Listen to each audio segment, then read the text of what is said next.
ಓಂ ಶಾಂತಿ. ಇಂದಿನ ದಿನಾಂಕ 13/9/2021.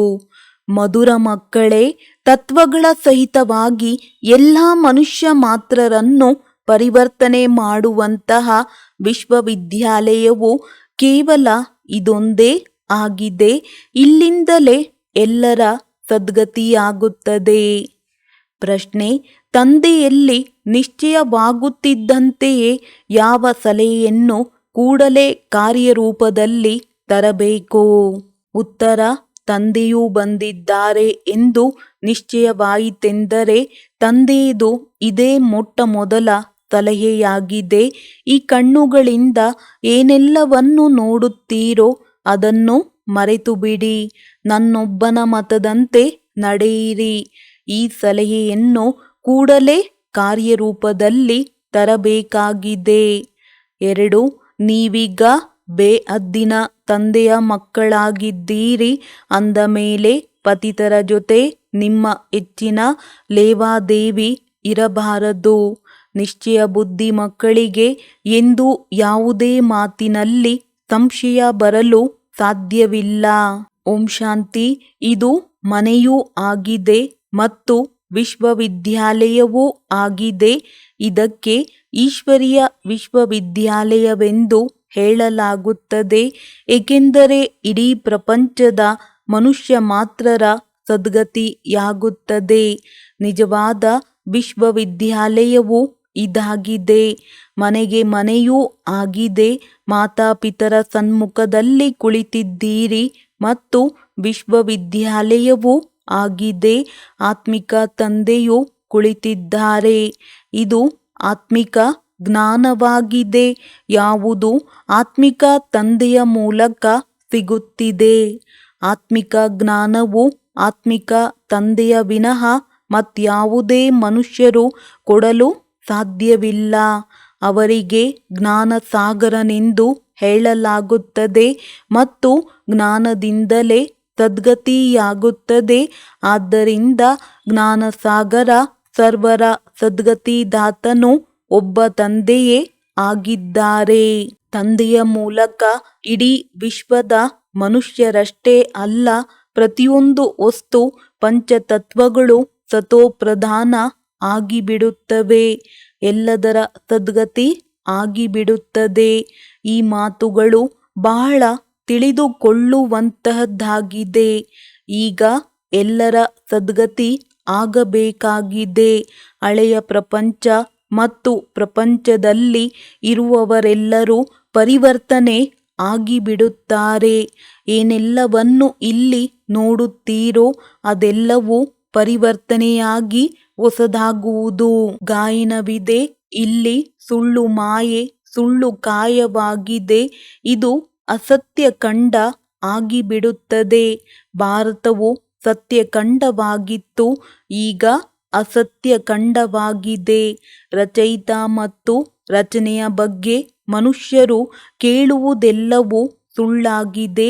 ನೀವೀಗ ತಂದೆಯ ಮೂಲಕ ಭಗವಾನುವಾಚವನ್ನು ತಿಳಿದುಕೊಂಡಿದ್ದೀರಿ. ಭಗವಂತನು ಒಬ್ಬರೇ ತಂದೆಯಾಗಿದ್ದಾರಲ್ಲವೇ? ಅವರು ನಿರಾಕಾರನಾಗಿದ್ದಾರೆ. ಮೂಲತಃ ಎಲ್ಲ ಆತ್ಮರು ನಿರಾಕಾರಿಯಾಗಿದ್ದಾರೆ. ನಂತರ ಇಲ್ಲಿ ಬಂದು ಸಾಕಾರ ರೂಪವನ್ನು ತೆಗೆದುಕೊಳ್ಳುತ್ತಾರೆ. ಅಲ್ಲಿ ಆಕಾರವಿರುವುದಿಲ್ಲ. ಆತ್ಮರು ಮೂಲವತನ ಅಥವಾ ಬ್ರಹ್ಮ ಮಹಾತತ್ವದಲ್ಲಿ ನಿವಾಸ ಮಾಡುತ್ತಾರೆ. ಅದು ನಾವಾತ್ಮರ ಮನೆ ಬ್ರಹ್ಮ ಮಹಾತತ್ವವಾಗಿದೆ. ಇದು ಆಕಾಶ ತತ್ವವಾಗಿದೆ, ಎಲ್ಲಿ ಸಾಕಾರಿ ಪಾತ್ರವು ನಡೆಯುತ್ತದೆ. ವಿಶ್ವದ ಚರಿತ್ರೆ ಭೂಗೋಳವು ಪುನರಾವರ್ತನೆ ಆಗುತ್ತದೆ. ಇದರ ಅರ್ಥವನ್ನು ತಿಳಿದುಕೊಂಡಿಲ್ಲ. ಕೇವಲ ಪುನರಾವರ್ತನೆ ಆಗುತ್ತದೆ ಎಂದು ಹೇಳುತ್ತಾರೆ. ಚಿನ್ನದ ಯುಗ, ಬೆಳ್ಳಿ ಯುಗ, ಮತ್ತೇನು? ಪುನಃ ಸತ್ಯಯುಗವು ಅವಶ್ಯವಾಗಿ ಬರುವುದು. ಸಂಗಮ ಯುಗವು ಒಂದೇ ಆಗಿದೆ. ಸತ್ಯ ತ್ರೇತ ಹಾಗೂ ತ್ರೇತ ಮತ್ತು ದ್ವಾಪರದ ಸಂಗಮವೆಂದು ಹೇಳಲಾಗುವುದಿಲ್ಲ. ಅದು ತಪ್ಪಾಗಿ ಬಿಡುತ್ತದೆ. ತಂದೆಯು ತಿಳಿಸುತ್ತಾರೆ, ನಾನು ಕಲ್ಪದ ಸಂಗಮಯುಗದಲ್ಲಿ ಬರುತ್ತೇನೆ. ಯಾವಾಗ ಪತಿತರಾಗುವರೋ ಆಗಲೇ ನನ್ನನ್ನು ಪಾವನರನ್ನಾಗಿ ಮಾಡಲು ಬನ್ನಿ ಎಂದು ಕರೆಯುತ್ತಾರೆ. ಪಾವನರಿರುವುದೇ ಸತ್ಯಯುಗದಲ್ಲಿ. ಈಗ ಸಂಗಮವಾಗಿದೆ. ಇದಕ್ಕೆ ಕಲ್ಯಾಣಕಾರಿ ಸಂಗಮಯುಗವೆಂದು ಹೇಳಲಾಗುತ್ತದೆ. ಆತ್ಮ ಮತ್ತು ಪರಮಾತ್ಮನ ಮಿಲನದ ಸಂಗಮ. ಇದಕ್ಕೆ ಕುಂಭವೆಂದು ಹೇಳಲಾಗುತ್ತದೆ. ಅವರು ಮತ್ತೆ ನದಿಗಳ ಮೇಳವನ್ನು ತೋರಿಸುತ್ತಾರೆ. 2 ನದಿಗಳಂತೂ ಇವೆ. ಮೂರನೆಯದು ಗುಪ್ತ ನದಿಯೆಂದು ಹೇಳುತ್ತಾರೆ. ಇದು ಸಹ ಸುಳ್ಳಾಗಿದೆ. ಎಂದಾದರೂ ಗುಪ್ತ ನದಿ ಇರುತ್ತದೆಯೇ? ಗುಪ್ತ ನದಿ ಇರುತ್ತದೆ ಎಂಬ ಮಾತನ್ನು ವಿಜ್ಞಾನದವರು ಸಹ ಒಪ್ಪುವುದಿಲ್ಲ. ಬಾಣ ಹೊಡೆದರೂ ಗಂಗೆಯು ಹೊರಬಂದಿತು. ಇವೆಲ್ಲವೂ ಅಸತ್ಯವಾಗಿದೆ. ಜ್ಞಾನ, ಭಕ್ತಿ ಮತ್ತು ವೈರಾಗ್ಯವೆಂದು ಗಾಯನವಿದೆ. ಈ ಶಬ್ದವನ್ನು ಹಿಡಿದುಕೊಂಡಿದ್ದಾರೆ, ಆದರೆ ಅರ್ಥವನ್ನು ತಿಳಿದುಕೊಳ್ಳುವುದಿಲ್ಲ. ಮೊಟ್ಟಮೊದಲು ಜ್ಞಾನವು ದಿನ ಮತ್ತು ಸುಖವಾಗಿದೆ. ಭಕ್ತಿಯು ರಾತ್ರಿ ಮತ್ತು ದುಃಖವಾಗಿದೆ. ಬ್ರಹ್ಮನ ದಿನ, ಬ್ರಹ್ಮನ ರಾತ್ರಿ ಕೇವಲ ಒಬ್ಬರ ರಾತ್ರಿ ಹಗಲಿನ ಮಾತಲ್ಲ. ಅನೇಕರಿರುವವರಲ್ಲವೇ. ಅರ್ಧಕಲ್ಪ ದಿನವಾಗುತ್ತದೆ, ಇನ್ನರ್ಧಕಲ್ಪ ರಾತ್ರಿಯಾಗುತ್ತದೆ. ನಂತರ ಇಡೀ ಹಳೆಯ ಪ್ರಪಂಚದೊಂದಿಗೆ ವೈರಾಗ್ಯ ಉಂಟಾಗುತ್ತದೆ. ತಂದೆಯು ತಿಳಿಸುತ್ತಾರೆ, ದೇಹ ಸಹಿತವಾಗಿ ಏನೆಲ್ಲವನ್ನು ಈ ಕಣ್ಣುಗಳಿಂದ ನೋಡುತ್ತೀರೋ ಅದನ್ನು ಜ್ಞಾನದಿಂದ ಮರೆಯಬೇಕಾಗಿದೆ. ಉದ್ಯೋಗ, ವ್ಯವಹಾರ ಎಲ್ಲವನ್ನು ಮಾಡಬೇಕಾಗಿದೆ. ಮಕ್ಕಳನ್ನು ಸಂಭಾಲನೆ ಮಾಡಬೇಕಾಗಿದೆ. ಆದರೆ ಬುದ್ಧಿಯೋಗವು ಒಬ್ಬ ತಂದೆಯೊಂದಿಗೆ ಇರಲಿ. ಅರ್ಧಕಲ್ಪ ನೀವು ರಾವಣನ ಮತದಂತೆ ನಡೆಯುತ್ತೀರಿ. ಈಗ ತಂದೆಯ ಮಕ್ಕಳಾಗಿದ್ದೀರಿ ಅಂದ ಮೇಲೆ ಏನನ್ನೇ ಮಾಡಿದರೂ ತಂದೆಯ ಸಲಹೆಯಂತೆ ಮಾಡಿರಿ. ಇಷ್ಟು ಸಮಯದಿಂದ ಪತಿತರೊಂದಿಗೆ ನಿಮ್ಮ ಲೇವಾದೇವಿಯು ನಡೆಯುತ್ತಾ ಬಂದಿದೆ. ಅದರ ಫಲವೇನಾಯಿತು? ದಿನ ಪ್ರತಿದಿನ ಪತಿತರಾಗುತ್ತಲೇ ಬಂದಿದ್ದೀರಿ. ಏಕೆಂದರೆ ಭಕ್ತಿ ಮಾರ್ಗವು ಇಳಿಯುವ ಕಲೆಯ ಮಾರ್ಗವಾಗಿದೆ. ಸತೋಪ್ರಧಾನರಿಂದ ಸತೋ ರಜೋ ತಮೋದಲ್ಲಿ ಬರಬೇಕಾಗುತ್ತದೆ. ಅವಶ್ಯವಾಗಿ ಇಳಿಯಲೇಬೇಕಾಗಿದೆ. ಇದರಿಂದ ಯಾರೂ ಬಿಡಿಸಲು ಸಾಧ್ಯವಿಲ್ಲ. ಲಕ್ಷ್ಮೀ ನಾರಾಯಣರಿಗೆ 84 ಜನ್ಮಗಳೆಂದು ತಿಳಿಸಲಾಗಿದೆ ಅಲ್ಲವೇ? ಆಂಗ್ಲ ಭಾಷೆಯ ಪದಗಳು ಬಹಳ ಚೆನ್ನಾಗಿದೆ. ಗೋಲ್ಡನ್ ಏಜ್, ಸಿಲ್ವರ್ ಏಜ್, ಹೀಗೆ ಬರುತ್ತಾ ಬರುತ್ತಾ ಈ ಸಮಯದಲ್ಲಿ ಬಂದು ಐರನ್ ಏಜ್ ಆಗಿದ್ದೀರಿ. ಗೋಲ್ಡನ್ ಏಜ್ನಲ್ಲಿ ಹೊಸ ಪ್ರಪಂಚವಿತ್ತು, ಹೊಸ ಭಾರತವಾಗಿತ್ತು. ಈ ಲಕ್ಷ್ಮೀ ನಾರಾಯಣರ ರಾಜ್ಯವಿತ್ತು. ಇದು ನೆನ್ನೆಯ ಮಾತಾಗಿದೆ. ಶಾಸ್ತ್ರಗಳಲ್ಲಿ ಲಕ್ಷಾಂತರ ವರ್ಷಗಳೆಂದು ಬರೆದಿದ್ದಾರೆ. ಈಗ ತಂದೆಯು ತಿಳಿಸುತ್ತಾರೆ, ನಿಮ್ಮ ಶಾಸ್ತ್ರಗಳು ಸರಿಯೋ ಅಥವಾ ನಾನು ಸರಿಯೋ? ತಂದೆಗೆ ಸರ್ವಶಕ್ತಿವಂತನೆಂದು ಹೇಳಲಾಗುತ್ತದೆ. ಯಾರು ಬಹಳ ವೇದಶಾಸ್ತ್ರಗಳನ್ನು ಓದುವರೋ ಅವರಿಗೆ ಅಥಾರಿಟಿ ಎಂದು ಹೇಳಲಾಗುತ್ತದೆ. ತಂದೆಯು ತಿಳಿಸುತ್ತಾರೆ, ಇವರೆಲ್ಲರೂ ಭಕ್ತಿ ಮಾರ್ಗದ ಅಥಾರಿಟಿಯಾಗಿದ್ದಾರೆ. ಜ್ಞಾನಕ್ಕಾಗಿ ನನ್ನದೇ ಗಾಯನ ಮಾಡುತ್ತಾರೆ. ತಾವು ಜ್ಞಾನಸಾಗರನಾಗಿದ್ದೀರಿ, ನಾವಲ್ಲ ಎಂದು. ಮನುಷ್ಯರೆಲ್ಲರೂ ಭಕ್ತಿಯ ಸಾಗರದಲ್ಲಿ ಮುಳುಗಿದ್ದಾರೆ.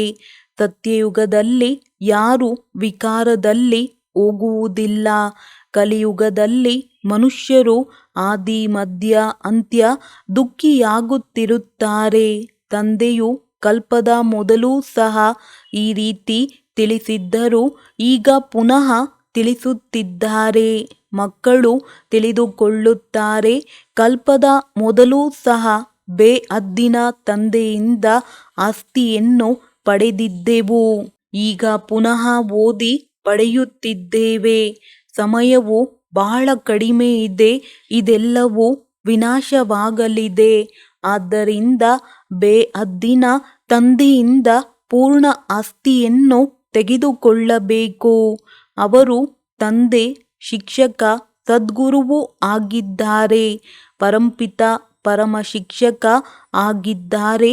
ವಿಶ್ವದ ಚರಿತ್ರೆ, ಭೂಗೋಳವು ಹೇಗೆ ಪುನರಾವರ್ತನೆ ಆಗುತ್ತದೆ ಎಂಬುದನ್ನು ತಿಳಿಸುತ್ತಾರೆ. ಇದನ್ನು ಮತ್ಯಾರೂ ತಿಳಿಸಲು ಸಾಧ್ಯವಿಲ್ಲ. ಈಗ ಮಕ್ಕಳು 5000 ವರ್ಷಗಳ ಹಿಂದಿನ ತರಹ ತಿಳಿದುಕೊಳ್ಳುತ್ತೀರಿ. ಇವರು ಅದೇ ಗೀತೆಯ ಭಗವಂತನಾಗಿದ್ದಾರೆ, ಶ್ರೀಕೃಷ್ಣನಲ್ಲ. ಮನುಷ್ಯರಿಗೆ ಭಗವಂತನೆಂದು ಹೇಳಲಾಗುವುದಿಲ್ಲ. ಭಗವಂತನು ಪುನರ್ಜನ್ಮ ರಹಿತನಾಗಿದ್ದಾರೆ. ಇದಕ್ಕೆ ದಿವ್ಯ ಜನ್ಮವೆಂದು ಹೇಳುತ್ತಾರೆ. ಇಲ್ಲದಿದ್ದರೆ ನಿರಾಕಾರನಾದ ನಾನು ಹೇಗೆ ಮಾತನಾಡಲಿ? ನಾನು ಬಂದು ಪಾವನರನ್ನಾಗಿ ಮಾಡಬೇಕೆಂದರೆ ಅವಶ್ಯವಾಗಿ ಯುಕ್ತಿಯನ್ನು ತಿಳಿಸಬೇಕಾಗುತ್ತದೆ. ನೀವು ತಿಳಿದುಕೊಂಡಿದ್ದೀರಿ, ನಾವಾತ್ಮರು ಅಮರರಾಗಿದ್ದೇವೆ. ರಾವಣ ರಾಜ್ಯದಲ್ಲಿ ನೀವೆಲ್ಲರೂ ದೇಹಾಭಿಮಾನಿಗಳಾಗಿ ಬಿಟ್ಟಿದ್ದೀರಿ. ಸತ್ಯಯುಗದಲ್ಲಿ ದೇಹಿ ಅಭಿಮಾನಿಗಳಿರುತ್ತಾರೆ. ಆದರೆ ಪರಮಾತ್ಮ ರಚಯಿತ ಮತ್ತು ಅವರ ರಚನೆಯನ್ನು ಅಲ್ಲಿಯೂ ಯಾರೂ ತಿಳಿದುಕೊಂಡಿರುವುದಿಲ್ಲ. ಒಂದು ವೇಳೆ ನಾವು ಪುನಃ ಹೀಗೆ ಕೆಳಗೆ ಇಳಿಯಬೇಕಾಗುತ್ತದೆ ಎಂಬುದು ಅಲ್ಲಿ ತಿಳಿದಿದ್ದರೆ ರಾಜ್ಯಭಾಗ್ಯದ ಖುಷಿಯೇ ಇರುವುದಿಲ್ಲ. ಆದ್ದರಿಂದ ತಂದೆಯು ತಿಳಿಸುತ್ತಾರೆ, ಈ ಜ್ಞಾನವು ಅಲ್ಲಿ ಪ್ರಾಯಲೋಪವಾಗಿ ಬಿಡುತ್ತದೆ. ನಿಮ್ಮದು ಸದ್ಗತಿಯಾಗಿ ಬಿಡುತ್ತದೆ. ನಂತರ ಜ್ಞಾನದ ಅವಶ್ಯಕತೆಯೇ ಇರುವುದಿಲ್ಲ. ದುರ್ಗತಿಯಲ್ಲಿಯೇ ಜ್ಞಾನದ ಅವಶ್ಯಕತೆ ಇರುತ್ತದೆ. ಈ ಸಮಯದಲ್ಲಿ ಎಲ್ಲರೂ ದುರ್ಗತಿಯಲ್ಲಿದ್ದಾರೆ. ಎಲ್ಲರೂ ಕಾಮಚಿತೆಯ ಮೇಲೆ ಕುಳಿತು ಸುಟ್ಟು ಹೋಗಿದ್ದಾರೆ. ತಂದೆಯು ತಿಳಿಸುತ್ತಾರೆ, ನನ್ನ ಮಕ್ಕಳು ಆತ್ಮರು ಯಾರು ಶರೀರದ ಮೂಲಕ ಬಂದು ಪಾತ್ರವನ್ನು ಅಭಿನಯಿಸುವರೋ ಅವರು ಕಾಮಚಿತೆಯ ಮೇಲೆ ಕುಳಿತು ತಮೋಪ್ರಧಾನರಾಗಿ ಬಿಟ್ಟಿದ್ದಾರೆ. ನಾವು ಪತಿತರಾಗಿ ಬಿಟ್ಟಿದ್ದೇವೆ ಎಂದು ಕರೆಯುತ್ತಾರೆ. ಪತಿತರಾಗುವುದೇ ಕಾಮಚಿತೆಯಿಂದ. ಕ್ರೋಧ ಅಥವಾ ಲೋಭದಿಂದ ಪತಿತರಾಗುವುದಿಲ್ಲ. ಸಾಧು, ಸಂತ ಮೊದಲಾದವರು ಪಾವನರಾಗಿರುತ್ತಾರೆ. ದೇವತೆಗಳು ಪಾವನರಾಗಿದ್ದಾರೆ. ಆದ್ದರಿಂದ ಪತಿತ ಮನುಷ್ಯರು ಹೋಗಿ ತಲೆಬಾಗುತ್ತಾರೆ. ತಾವು ನಿರ್ವಿಕಾರಿಗಳು, ನಾವು ವಿಕಾರಿಗಳೆಂದು ಆಡುತ್ತಾರೆ. ವಿಕಾರಿ ಪ್ರಪಂಚ, ನಿರ್ವಿಕಾರಿ ಪ್ರಪಂಚದ ಗಾಯನವಿದೆಯಲ್ಲವೇ? ಭಾರತವೇ ನಿರ್ವಿಕಾರಿ ಪ್ರಪಂಚವಾಗಿತ್ತು, ಈಗ ವಿಕಾರಿಯಾಗಿದೆ. ಭಾರತದ ಜೊತೆ ಇಡೀ ವಿಶ್ವವೇ ವಿಕಾರಿಯಾಗಿದೆ. ನಿರ್ವಿಕಾರಿ ಪ್ರಪಂಚದಲ್ಲಿ ಇಂದಿಗೆ 5000 ವರ್ಷಗಳ ಮೊದಲು ಒಂದೇ ಧರ್ಮವಿತ್ತು. ಪವಿತ್ರತೆ ಇದ್ದಾಗ ಸುಖ, ಶಾಂತಿ ಮೂರೂ ಇತ್ತು. ಮೊದಲು ಪವಿತ್ರತೆಯಾಗಿದೆ. ಈಗ ಪವಿತ್ರತೆ ಇಲ್ಲ. ಆದ್ದರಿಂದ ಸುಖ ಶಾಂತಿಯೂ ಇಲ್ಲ. ಜ್ಞಾನಸಾಗರ, ಸುಖದ ಸಾಗರ, ಪ್ರೀತಿಯ ಸಾಗರನು ಒಬ್ಬರೇ ತಂದೆಯಾಗಿದ್ದಾರೆ. ನಿಮ್ಮನ್ನು ಪ್ರಿಯರನ್ನಾಗಿ ಮಾಡುತ್ತಾರೆ. ಈ ಲಕ್ಷ್ಮೀ ನಾರಾಯಣರ ರಾಜಧಾನಿಯಲ್ಲಿ ಎಲ್ಲರೂ ಪ್ರಿಯರಾಗಿದ್ದಾರೆ. ಮನುಷ್ಯ ಮಾತ್ರರು, ಪ್ರಾಣಿ ಪಕ್ಷಿಗಳೆಲ್ಲವೂ ಪ್ರಿಯವಾಗಿರುತ್ತವೆ. ಹುಲಿ, ಹಸು ಒಟ್ಟಿಗೆ ನೀರು ಕುಡಿಯುತ್ತವೆ. ಇದೊಂದು ಉದಾಹರಣೆ ಇದೆ. ಅಲ್ಲಿ ಇಂತಹ ಕೊಳಕು ಮಾಡುವ ಪ್ರಾಣಿಗಳಾಗಲಿ ಪಕ್ಷಿಗಳಾಗಲಿ ಇರುವುದಿಲ್ಲ. ಇಲ್ಲಿ ಕಾಯಿಲೆಗಳು, ಸೊಳ್ಳೆ, ಕೀಟಾಣುಗಳು ಇರುತ್ತವೆ. ಅಲ್ಲಿ ಇಂತಹ ಮಾತುಗಳಿರುವುದಿಲ್ಲ. ಸಾಹುಕಾರ ವ್ಯಕ್ತಿಗಳ ಬಳಿ ಬಹಳ ಸುಂದರ ಪೀಠೋಪಕರಣಗಳಿರುತ್ತವೆ. ಬಡವರ ಪೀಠೋಪಕರಣಗಳು ಸಾಧಾರಣವಾಗಿರುತ್ತವೆ. ನಮ್ಮ ದೇಶವು ಈಗ ಬಡ ಭಾರತವಾಗಿದೆ. ಎಷ್ಟೊಂದು ಕೊಳಕಾಗಿ ಬಿಟ್ಟಿದೆ. ಸತ್ಯಯುಗದಲ್ಲಿ ಎಷ್ಟು ಸ್ವಚ್ಛತೆ ಇರುತ್ತದೆ. ಚಿನ್ನದ ಮಹಲುಗಳು ಎಷ್ಟು ಸುಂದರವಾಗಿರುತ್ತವೆ. ವೈಕುಂಠದ ಹಸುಗಳು ನೋಡಿ ಅತಿ ಸುಂದರವಾಗಿರುತ್ತವೆ. ಕೃಷ್ಣನಿಗೆ ಎಷ್ಟು ಒಳ್ಳೆಯ ಹಸುಗಳನ್ನು ತೋರಿಸುತ್ತಾರೆ. ಕೃಷ್ಣಪುರಿಯಲ್ಲಿ ಹಸುಗಳು ಇರುತ್ತವೆ ಎಲ್ಲವೇ, ಆದರೆ ಅಲ್ಲಿ ಬಹಳ ಸುಂದರ ಪ್ರಾಣಿಗಳಿರುತ್ತವೆ. ಸ್ವರ್ಗವೆಂದರೆ ಮತ್ತೇನು? ಈ ಹಳೆಯ ಚೀಚಿ ಪ್ರಪಂಚದಲ್ಲಿ ಎಷ್ಟೊಂದು ಕೊಳಕಿದೆ. ಇದೆಲ್ಲವೂ ಈ ಜ್ಞಾನ ಯಜ್ಞದಲ್ಲಿ ಸ್ವಾಹ ಆಗಿಬಿಡುವುದು. ಬಾಂಬುಗಳನ್ನು ಹೇಗೆ ತಯಾರು ಮಾಡುತ್ತಾ ಇರುತ್ತಾರೆ. ಬಾಂಬು ಹಾಕಿದರೆ ಸಾಕು, ಬೆಂಕಿ ಹರಡುವುದು. ಇತ್ತೀಚೆಗೆ ಇಂತಹ ಜೀವಾಣುಗಳನ್ನು ಹಾಕುತ್ತಾರೆ. ಇಂತಹ ವಿನಾಶ ಮಾಡುತ್ತಾರೆ. ಯಾವುದರಿಂದ ಬೇಹದ್ದಿನಲ್ಲಿ ಸಮಾಪ್ತಿಯಾಗಲಿ ಎಂದು. ಔಷಧೋಪಚಾರ ನೀಡಲು ಯಾವುದೇ ಆಸ್ಪತ್ರೆಗಳು ಉಳಿಯುವುದಿಲ್ಲ. ತಂದೆಯು ತಿಳಿಸುತ್ತಾರೆ, ಮಕ್ಕಳಿಗೆ ಯಾವುದೇ ಕಷ್ಟವಾಗಬಾರದು. ಆದ್ದರಿಂದ ಪ್ರಾಕೃತಿಕ ವಿಕೋಪಗಳು, ಅಣ್ವಸ್ತ್ರಗಳ ಮಳೆ ಸುರಿಯುವುದು ಎಂದು ಗಾಯನವಿದೆ. ಮಕ್ಕಳು ವಿನಾಶದ ಸಾಕ್ಷಾತ್ಕಾರವನ್ನು ನೋಡಿದ್ದೀರಿ. ವಿನಾಶವು ಅವಶ್ಯವಾಗಿ ಆಗುವುದೆಂದು ಬುದ್ಧಿಯು ಹೇಳುತ್ತದೆ. ವಿನಾಶದ ಸಾಕ್ಷಾತ್ಕಾರವಾಗಲಿ, ಆಗ ಒಪ್ಪುತ್ತೇವೆ ಎಂದು ಯಾರಾದರೂ ಕೇಳಿದರೆ ಒಪ್ಪಿಕೊಳ್ಳಿ ಅಥವಾ ಒಪ್ಪದಿರಿ, ಅದು ನಿಮ್ಮಿಷ್ಟ ಎಂದು ಹೇಳಿರಿ. ನಾವು ಆತ್ಮದ ಸಾಕ್ಷಾತ್ಕಾರ ಮಾಡಿದಾಗಲೇ ನಂಬುವೆವು ಎಂದು ಕೆಲವರು ಹೇಳುತ್ತಾರೆ. ಆತ್ಮವಂತೂ ಬಿಂದುವಾಗಿದೆ. ಅದನ್ನು ಸಾಕ್ಷಾತ್ಕಾರದಲ್ಲಿ ನೋಡಿಬಿಟ್ಟರೆ ಏನಾಯಿತು? ಇದರಿಂದ ಸದ್ಗತಿಯಾಗುವುದೇ? ಪರಮಾತ್ಮನು ಅಖಂಡ ಜ್ಯೋತಿ ಸ್ವರೂಪ, ಕೋಟಿ ಸೂರ್ಯ ತೇಜೋಮಯನಾಗಿದ್ದಾನೆ. ಅದಕ್ಕಾಗಿ ಅರ್ಜುನನು ಸಾಕು ಮಾಡಿ ನಾನು ಸಹನೆ ಮಾಡಲಾರೆ ಎಂದು ಹೇಳಿದನೆಂದು ಗೀತೆಯಲ್ಲಿ ಬರೆದಿದ್ದಾರೆ. ಆದರೆ ಇಂತಹ ಮಾತಿಲ್ಲ. ತಂದೆಯನ್ನು ಮಕ್ಕಳು ನೋಡಿ ನಾವು ಸಹನೆ ಮಾಡಲು ಸಾಧ್ಯವಿಲ್ಲ ಎಂದು ಹೇಳುವುದುಂಟೆ. ಹೇಗೆ ಆತ್ಮವಿದೆಯೋ ಹಾಗೆಯೇ ಪರಂಪಿತ ಪರಮಾತ್ಮ ತಂದೆಯೂ ಇದ್ದಾರೆ. ಕೇವಲ ಅವರು ಜ್ಞಾನಸಾಗರನಾಗಿದ್ದಾರೆ. ನಿಮ್ಮಲ್ಲಿಯೂ ಜ್ಞಾನವಿದೆ. ತಂದೆಯು ಬಂದು ಓದಿಸುತ್ತಾರೆ. ಮತ್ಯಾವುದೇ ಮಾತಿಲ್ಲ. ಯಾರು ಯಾರು ಯಾವ ಭಾವನೆಯಿಂದ ನೆನಪು ಮಾಡುವರೋ ಅವರ ಭಾವನೆಯನ್ನು ಪೂರ್ಣ ಮಾಡುತ್ತೇವೆ. ಇದು ಡ್ರಾಮಾದಲ್ಲಿ ನಿಗದಿಯಾಗಿದೆ. ಆದರೆ ಯಾರಿಗೂ ಭಗವಂತನು ಸಿಗಲು ಸಾಧ್ಯವಿಲ್ಲ. ಭಕ್ತ ಮೀರ ಸಾಕ್ಷಾತ್ಕಾರದಲ್ಲಿ ಎಷ್ಟೊಂದು ಖುಷಿ ಪಡುತ್ತಿದ್ದಳು. ಇನ್ನೊಂದು ಜನ್ಮದಲ್ಲಿಯೂ ಭಕ್ತಿನಿಯೇ ಆಗಿರಬೇಕು. ವೈಕುಂಠದಲ್ಲಂತೂ ಹೋಗಲು ಸಾಧ್ಯವಿಲ್ಲ. ನೀವು ಮಕ್ಕಳು ವೈಕುಂಠದಲ್ಲಿ ಹೋಗುವ ತಯಾರು ಮಾಡಿಕೊಳ್ಳುತ್ತಿದ್ದೀರಿ. ನಾವು ವೈಕುಂಠ ಕೃಷ್ಣಪುರಿಯ ಮಾಲೀಕರಾಗುತ್ತಿದ್ದೇವೆಂದು ತಿಳಿದುಕೊಂಡಿದ್ದೀರಿ. ಇಲ್ಲಿ ಎಲ್ಲರೂ ನರ್ಕದ ಮಾಲೀಕರಾಗಿದ್ದಾರೆ. ಈ ಚರಿತ್ರೆ ಭೂಗೋಳವು ಪುನರಾವರ್ತನೆ ಆಗುತ್ತದೆ ಎಲ್ಲವೇ. ನಾವು ನಮ್ಮ ರಾಜ್ಯಭಾಗ್ಯವನ್ನು ಪುನಃ ಪಡೆಯುತ್ತಿದ್ದೇವೆಂದು ಮಕ್ಕಳು ತಿಳಿದುಕೊಂಡಿದ್ದೀರಿ. ಇದು ರಾಜಯೋಗ ಬಲವಾಗಿದೆ. ಬಾಹುಬಲದ ಯುದ್ಧಗಳಂತೂ ಅನೇಕ ಬಾರಿ ಅನೇಕ ಜನ್ಮಗಳಿಂದ ನಡೆದಿದೆ. ಯೋಗಬಲದಿಂದ ನಿಮ್ಮದು ಏರುವ ಕಲೆಯಾಗುತ್ತದೆ. ನಿಮಗೆ ತಿಳಿದಿದೆ, ಅವಶ್ಯವಾಗಿ ಸ್ವರ್ಗದ ರಾಜಧಾನಿಯು ಸ್ಥಾಪನೆಯಾಗುತ್ತಿದೆ. ಯಾರು ಕಲ್ಪದ ಮೊದಲು ಪುರುಷಾರ್ಥ ಮಾಡಿರುವರೋ ಹಾಗೆಯೇ ಮಾಡುತ್ತಾರೆ. ಇದರಲ್ಲಿ ನಿಮಗೆ ಆಘಾತವಾಗಬಾರದು. ಯಾವ ಮಕ್ಕಳು ನಿಶ್ಚಯ ಬುದ್ಧಿಯವರು ಆಗಿದ್ದಾರೆಯೋ ಅವರಿಗೆ ಎಂದೂ ಸಂಶಯ ಬರಲು ಸಾಧ್ಯವಿಲ್ಲ. ಸಂಶಯ ಬುದ್ಧಿಯವರು ಆಗಿಬಿಡುತ್ತಾರೆ. ತಂದೆಯು ಹೇಳಿದ್ದಾರೆ, ಆಶ್ಚರ್ಯವೆನಿಸುವಂತೆ ಕೇಳಿ ಅನ್ಯರಿಗೆ ಹೇಳಿ ನಡೆಯುತ್ತಾ ಮತ್ತೆ ಬಿಟ್ಟು ಹೋಗುತ್ತಾರೆ. ಓಹೋ ಮಾಯೆ, ನೀನು ಇವರ ಮೇಲೆ ಜಯ ಗಳಿಸುತ್ತೀಯೇ? ಮಾಯೆಯು ಬಹಳ ಬಲಶಾಲಿಯಾಗಿದೆ.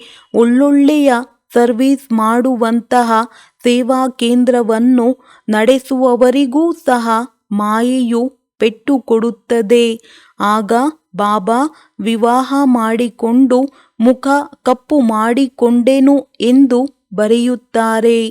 ಕಾಮದ ಕಟಾರಿಯಿಂದ ನಾವು ಸೋಲನ್ನು ಅನುಭವಿಸಿದೆವು. ಈಗಂತೂ ತಮ್ಮ ಸನ್ಮುಖದಲ್ಲಿಯೂ ಬರುವುದಕ್ಕೆ ಅರ್ಹರಲ್ಲ ಎಂದು ಹೇಳುತ್ತಾರೆ. ಪುನಃ ಬಾಬಾ ನಾವು ಸನ್ಮುಖದಲ್ಲಿ ಬರಬೇಕೆನ್ನಿಸುತ್ತದೆ ಎಂದು ಬರೆಯುತ್ತಾರೆ. ಅದಕ್ಕೆ ತಂದೆಯೂ ಬರೆಯುತ್ತಾರೆ, ಮುಖ ಕಪ್ಪು ಮಾಡಿಕೊಂಡಿರಿ, ಈಗ ಇಲ್ಲಿ ನೀವು ಬರುವಂತಿಲ್ಲ. ಇಲ್ಲಿ ಬಂದು ಏನು ಮಾಡುತ್ತೀರಿ? ಅಲ್ಲಿಯೇ ಇದ್ದು ಪುರುಷಾರ್ಥ ಮಾಡಿರಿ. ಒಂದು ಸಲ ಬಿದ್ದರೆಂದರೆ ಬಿದ್ದರೂ ರಾಜ್ಯ ಪದವಿಯನ್ನು ಪಡೆಯಲು ಸಾಧ್ಯವಿಲ್ಲ.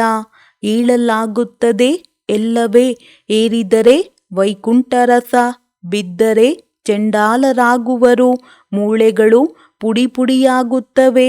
ಹೇಗೆ 5ನೇ ಅಂತಸ್ತಿನಿಂದ ಬಿದ್ದಂತೆ. ಮತ್ತೆ ಕೆಲವರು ಸತ್ಯವನ್ನು ಬರೆಯುತ್ತಾರೆ, ಕೆಲವರು ತಿಳಿಸುವುದೇ ಇಲ್ಲ. ಇಂದ್ರಪ್ರಸ್ಥದ ದೇವತೆಗಳ ಉದಾಹರಣೆಯು ಇದೆಯಲ್ಲವೇ? ಇದೆಲ್ಲವೂ ಜ್ಞಾನದ ಮಾತಾಗಿದೆ. ಈ ಸಭೆಯಲ್ಲಿ ಪತಿತರು ಕುಳಿತುಕೊಳ್ಳಲು ಅನುಮತಿ ಇಲ್ಲ. ಆದರೆ ಕೆಲವು ಸನ್ನಿವೇಶಗಳಲ್ಲಿ ಕುಳ್ಳರಿಸಬೇಕಾಗುತ್ತದೆ. ಪತಿತರೇ ಬರುವರಲ್ಲವೇ? ಈಗಂತೂ ನೋಡಿ, ಎಷ್ಟೊಂದು ದ್ರೌಪದಿಯರು ಹೋಗುತ್ತಾರೆ. ಬಾಬಾ ನಮ್ಮನ್ನು ಅಪವಿತ್ರರಾಗುವುದರಿಂದ ಬಿಡಿಸಿ ಎಂದು ಹೇಳುತ್ತಾರೆ. ಬಂಧನದಲ್ಲಿ ಇರುವವರ ಪಾತ್ರವು ನಡೆಯುತ್ತದೆ. ಕಾಮೇಶು ಕ್ರೋಧೇಶುಗಳು ಇರುತ್ತಾರಲ್ಲವೇ? ಇದರಿಂದ ಬಹಳ ಏರುಪೇರುಗಳಾಗುತ್ತವೆ. ತಂದೆಯ ಬಳಿ ಸಮಾಚಾರ ಬರುತ್ತದೆ. ಬೇಅದ್ದಿನ ತಂದೆಯು ಹೇಳುತ್ತಾರೆ, ಮಕ್ಕಳೇ, ಇದರ ಮೇಲೆ ಜಯಗಳಿಸಿರಿ. ಈಗ ಪವಿತ್ರರಾಗಿರಿ, ನನ್ನನ್ನು ನೆನಪು ಮಾಡಿ. ಆಗ ಗ್ಯಾರಂಟಿ ಏನೆಂದರೆ ನೀವು ವಿಶ್ವದ ಮಾಲೀಕರಾಗುವಿರಿ. ವಿಜ್ಞಾನಿಗಳು ಪತ್ರಿಕೆಗಳಲ್ಲಿಯೂ ಹಾಕುತ್ತಾರೆ, ಯಾರೋ ಪ್ರೇರಕರು ನಮ್ಮಿಂದ ಈ ಬಾಂಬುಗಳನ್ನು ತಯಾರು ಮಾಡಿಸುತ್ತಾರೆ. ಇದರಿಂದ ನಮ್ಮದೇ ಕುಲದ ನಾಶವಾಗುವುದು. ಆದರೆ ಏನು ಮಾಡುವುದು? ಡ್ರಾಮಾದಲ್ಲಿ ನಿಗದಿಯಾಗಿದೆ. ದಿನ ಪ್ರತಿದಿನ ತಯಾರಿಸುತ್ತಲೇ ಹೋಗುತ್ತಾರೆ.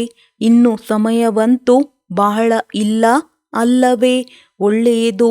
ಮಧುರಾತಿ ಮಧುರ ಅಗಲಿ ಹೋಗಿ ಮರಳಿ ಸಿಕ್ಕಿರುವ ಮಕ್ಕಳ ಪ್ರತಿ ಮಾತಾಪಿತಾ ಬಾಪ್ ತಾದಾರವರ ನೆನಪು, ಪ್ರೀತಿ ಹಾಗೂ ಸುಪ್ರಭಾತ. ಆತ್ಮಿಕ ಮಕ್ಕಳಿಗೆ ಆತ್ಮಿಕ ತಂದೆಯ ನಮಸ್ತೆ. ಧಾರಣೆಗಾಗಿ ಮುಖ್ಯ ಸಾರ. 1. ಸತ್ಯಯುಗಿ ಪ್ರೀತಿಯ ರಾಜಧಾನಿಯಲ್ಲಿ ಹೋಗುವುದಕ್ಕಾಗಿ ಬಹಳ ಬಹಳ ಪ್ರಿಯರಾಗಬೇಕಾಗಿದೆ. ರಾಜ್ಯ ಪದವಿಗಾಗಿ ಅವಶ್ಯವಾಗಿ ಪಾವನರಾಗಬೇಕಾಗಿದೆ. ಮೊದಲನೆಯದು ಪವಿತ್ರತೆಯಾಗಿದೆ. ಆದ್ದರಿಂದ ಕಾಮ ಮಹಾ ಶತ್ರುವಿನ ಮೇಲೆ ಜಯ ಗಳಿಸಬೇಕಾಗಿದೆ. ಈ ಹಳೆಯ ಪ್ರಪಂಚದಿಂದ ಬೇಅದ್ದಿನ ವೈರಾಗಿಗಳಾಗುವುದಕ್ಕಾಗಿ ಈ ಕಣ್ಣುಗಳಿಂದ ದೇಹ ಸಹಿತ ಏನೆಲ್ಲವೂ ಕಾಣುತ್ತಿದೆಯೋ ಎಲ್ಲವನ್ನು ನೋಡಿಯೂ ನೋಡದಂತಿರಬೇಕು.